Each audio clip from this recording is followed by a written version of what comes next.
menjelaskan materinya, kita berdoa terlebih dahulu. Berdoanya dimulai ya. Bismillahirrahmanirrahim. Inna a'tainakal kautsar fasholli li rabbika wanhar. Inna syani'aka huwal abtar. Shadaqallahul azim. Gimana semua kabarnya?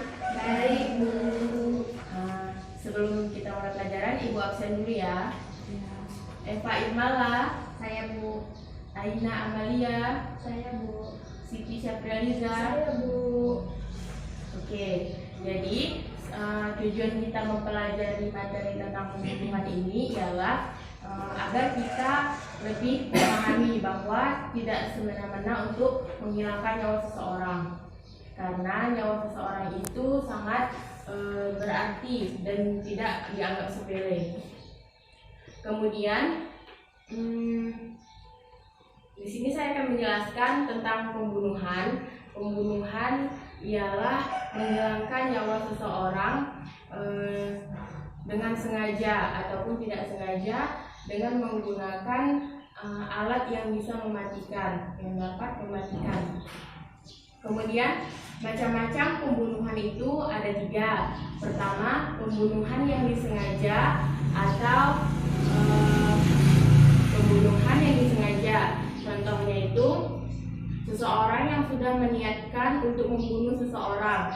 Dia sudah meniatkan dan dia sudah mempersiapkan alat-alat yang bisa membunuh seseorang. Kemudian pembunuhan seperti disengaja. Pembunuhan seperti disengaja itu ialah pembunuhan yang dilakukan oleh seseorang tetapi dia tidak berniat untuk membunuhnya, dan dia melakukannya dengan menggunakan alat yang bisa menyebabkan orang tersebut meninggal. Contohnya seseorang yang memukuli atau mencambuk orang lain yang bisa menyebabkan ia meninggal. Dan yang terakhir adalah pembunuhan tidak sengaja. Contohnya adalah pembunuhan yang dilakukan karena salah sasaran. Seperti contohnya ada seseorang yang berburu hewan di hutan, kemudian ia menembak hewan tersebut tetapi malah mengenai orang lain, maka itu disebut dengan pembunuh bersalah atau pembunuhan tidak disengaja. Baiklah, untuk materi selanjutnya ada yang bisa membacakan surah yang terdapat di materi kalian? Saya, Bu. Ya, coba Eva, kamu silakan. Dalam Quran surat Al-Isra ayat 33, yaitu wala taqtulun nafsal lati haramallahu illa bil haqq. Artinya, dan janganlah kamu membunuh terhadap jiwa yang diharapkan Allah atau membunuhnya melainkan dengan sesuatu alasan yang benar. Oke. Mengenai ayat ini, apakah ada yang ditanyakan? Saya, Bu. Jadi kan yang saya bacakan tadi kan artinya tuh, dan janganlah kamu membunuh terhadap jiwa yang diharapkan Allah atau membunuhnya melainkan dengan sesuatu alasan yang benar. Jadi maksud dalam arti ini bagaimana? Jadi maksud dari arti surah ini ialah kita tidak boleh membunuh nyawa seseorang yang tidak dibenarkan. Yang tidak dibenarkan itu maksudnya seseorang itu tidak melakukan suatu perbuatan yang keji, tetapi kita membunuhnya. Nah, itulah yang disebut dengan jiwa yang diharapkan. Contohnya saudara-saudara kita ada di Palestina yang mereka dibunuh, dibombardir oleh Israel, padahal mereka tidak melakukan kesalahan dan mereka tidak melakukan kejahatan apapun. Kemudian anak-anak, di sini Ibu akan menjelaskan kelanjutan materi kita yang kemarin, yaitu judulnya pengertian diat. Diat, Ibu jelasin ya pengertian diat itu apa. Diat ialah harta benda yang wajib diberikan karena tidak kejahatan sebagai denda bagi pelaku kepada korban atau walinya. Diat diperlakukan baik pada kasus pembunuhan maupun pada perusakan atau pemotongan anggota tubuh. Diat dapat meliputi denda sebagai pengganti kisah juga denda selain kisah. Maksud adanya diat adalah untuk mencegah terjadinya perampasan jiwa atau penganiayaan terhadap manusia secara memelihara keselamatan jiwa. Di samping itu juga menggugah kesadaran pada pembunuhan agar dapat menyadari bahwa jika manusia itu sangat dihormati dan dimuliakan. Itu kan ada bukunya kan, bisa kalian bacain firman Allahnya lah, gitu ya. Terus selanjutnya macam-macam diat. Macam-macam diat ini ada dua. Yang pertama diat mukhalazah, yaitu diat yang berat yang harus dilakukan dengan pembayaran 100 ekor unta yang terjadi dari 30 ekor unta betina berumur 3-4 tahun nikah. 30 ekor unta betina berumur 4-5 tahun dan dan 40 ekor unta betina yang sedang bunting khilfah. Kewajiban ini dikenakan kepada pembunuhan yang disengaja tetapi dimaafkan oleh keluarga terbunuh. Terus pembunuhan seperti disengaja itu, pembunuhan semacam ini diat mukhalazah wajib diwayarkan oleh pembunuhan atau kekeluargaan dan dapat diangsur selama 3 tahun. Pembunuhan yang dilakukan di tanah haram atau Mekah pada bulan-bulan haram atau pembunuhan terhadap muhrim pembunuh. Selanjutnya macam-macam diat yang mukhafafah, yaitu diat ringan yang diwajibkan atau pembunuhan tersalah dibayarkan oleh kekeluargaan. Pembunuhan dapat diangsur selama 3 tahun. Setiap pembunuhan dibayar sepertiganya. Pembayaran diat itu merupakan 100 ekor unta yang terjadi dari 20 ekor hikah, 20 ekor gazah, dan 20 ekor bintat labun atau unta betina lebih dari 2 tahun. 20 ekor ibnu labun atau unta jantan lebih dari 2 tahun dan 20 ekor binta makhat unta betina lebih dari 1 tahun. Itu ada Rasulullahnya bersabda kan. Selanjutnya wajib membayar 1 diah pembunuhan, yaitu bagi mereka memotong anggota tubuh seperti 2 tangan, 2 kaki, 2 telinga, 2 mata, 2 bibir, hidung, lidah, dan kemaluan laki-laki. Pelaku pemotongan tersebut seharusnya dikisah, tetapi karena dimaafkan oleh korban atau kekeluargaan, maka dapat digantikan dengan membayar diat, yakni 1 diat penuh berupa 100 ekor unta atau uang senilai dengan itu. Selanjutnya kewajiban membayar setengah diat, yaitu bila seseorang memotong salah satu anggota tubuh orang lain yang sepasang, misalkan 1 kaki, 1 tangan, telinga, mata, dan sebagiannya. Selanjutnya sebab-sebab ditetapkan diat itu ada 3. Yang pertama, keluarga terbunuh memaafkan. Yang kedua, pelaku pembunuh melarikan diri atau tidak diketahui lagi. Dan yang ketiga, susah diukur kadar untuk dilaksanakan kisah. Selanjutnya minuman keras dan hukuman. Di sini kan Ibu sudah menjelaskan materi tentang diat dan macam-macam diat.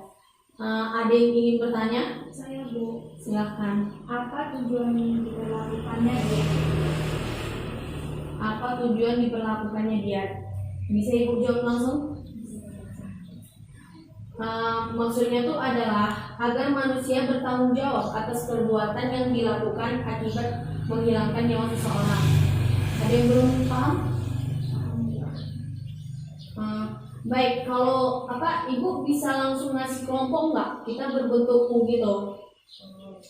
Tapi kelompok materi ini beda-beda materi. Entah si kawannya ini materi pembunuhan, ini kan dia, ini macam-macam pembunuhan gitu. Bisa dibentuk nggak Pak duduknya? Baik, di sini kan kalian sudah berbentuk begitu kan untuk kelompoknya. Yang namanya Eva siapa ya? Oh, ini Eva. Di sini Eva menjelaskan tentang pembunuhan. Kalau si Aina mana? Ya, Aina menjelaskan tentang pengertian macam-macam diat sama pengertian dari. Kalau si Siti mana? Nah, ini Siti macam-macam pembunuhan ya. Baik, ini lanjut aja lah, kita langsung acak aja ya. Acak. Jadi ibu milih Aina untuk menjelaskan. 3. Ini kan ibu udah ngasih materi kalian satu persatu untuk menjelaskan nanti. Jadi ibu berikan 2 menit untuk kalian membaca materinya, mendalami untuk biar ngerti gitulah. Tuh, coba baca dimulai.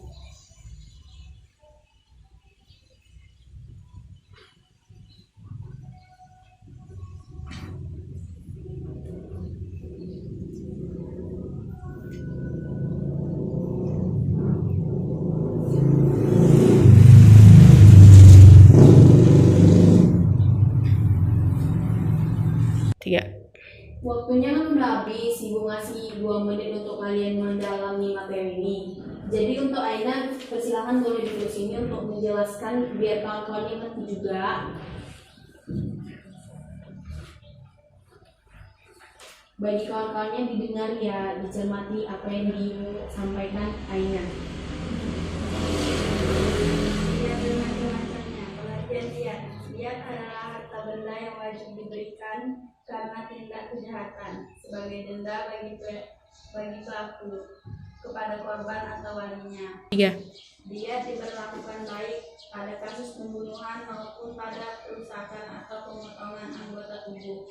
Maksud adanya diat adalah untuk mencegah terjadinya perampasan jiwa atau penganiayaan terhadap manusia serta memelihara keselamatan jiwa. Macam-macam diat, yaitu diat muharaza dan diat mukhafafah. 3. Baik, terima kasih kepada Aina sudah menjelaskan materi. Pada kawan-kawannya ada yang belum ngerti?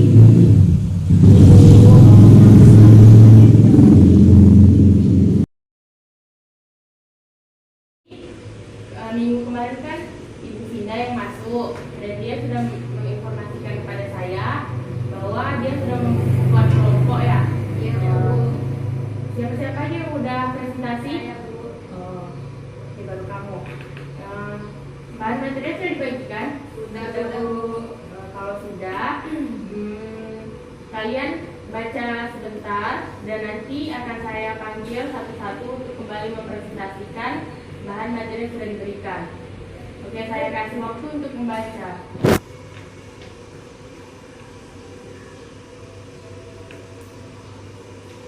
Ya. Oke, jadi yang ibu tunjuk pertama kamu ya Eva. Ayo kamu presentasikan di depan. Mengenai apa materi kamu? Pengertian pembunuhan. Baik, silakan. Jadi di sini pengertian pembunuhan itu membunuh itu artinya menghilangkan nyawa seseorang baik disengaja maupun tidak disengaja, yaitu baik menggunakan alat yang mematikan, misalnya itu pisau, panah, batu ataupun gunting dan lain-lain. Jadi perbuatan pembunuhan ini terdapat juga dalam Quran Al-Isra ayat 33, yaitu wala taqtulun nafsalati haramallahu illa bil haqq. Artinya yaitu janganlah kamu membunuh jiwa yang diharamkan oleh Allah melainkan dengan alasan yang benar. Misalnya ada seseorang yang agamanya itu bukan dari agama kita, yaitu Islam. Misalnya dia itu kafir. Tapi walaupun dia kafir, tapi kita tidak ada kewajiban untuk membunuhnya, melainkan ada suatu alasan yang kuat. Misalnya dia itu tidak membunuh ataupun menyakiti kita sebagai orang muslim, jadi kita tidak dianjurkan untuk membunuhnya. Dan salah satunya misalnya kafir yang misalnya menganiaya kita, yaitu agama Islam, seperti yang terjadi pada masa-masa Nabi, juga contohnya di Palestina juga, itu bisa juga jadi alasan yang kuat untuk kita memahaminya, yaitu untuk jalan jihad pada Allah. Baik, terima kasih Eva. Untuk kawan-kawan yang sudah jelas dan paham materinya? Paham, Bu. Nah, kemudian kamu Siti jelaskan materinya. Duduk sini aja. Macam-macam pembunuhan yang terjadi pada sesama manusia ada 3 macam, yakni 1. Pembunuhan dengan sengaja, yaitu suatu pembunuhan yang sudah direncanakan dengan menggunakan alat tertentu yang dapat mematikan.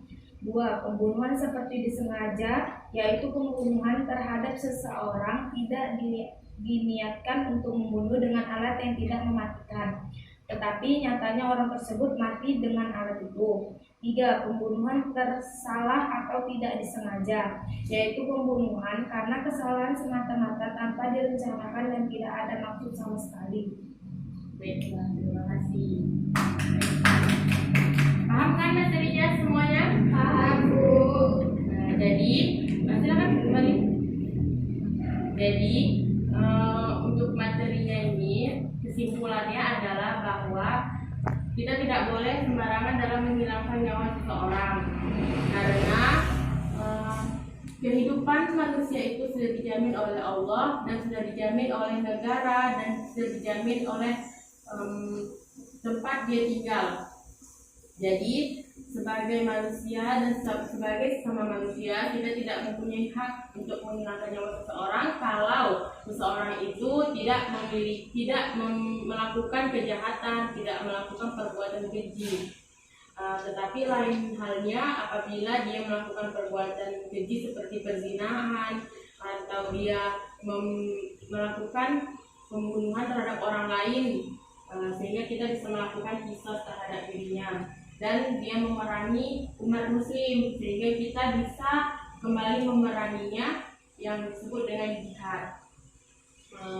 Sekian dari pembelajaran kita hari ini, semoga bermanfaat untuk kedepannya, dan jangan lupa untuk mengerjakan pekerjaan rumah yang sudah diberikan, ya. Kalian ringkas materi dan kalian tulis di kertas folio di depan, dikumpulkan ya. Baik, terima kasih atas waktunya dan atas perhatiannya. Wassalamualaikum warahmatullahi wabarakatuh. Waalaikumsalam warahmatullahi wabarakatuh.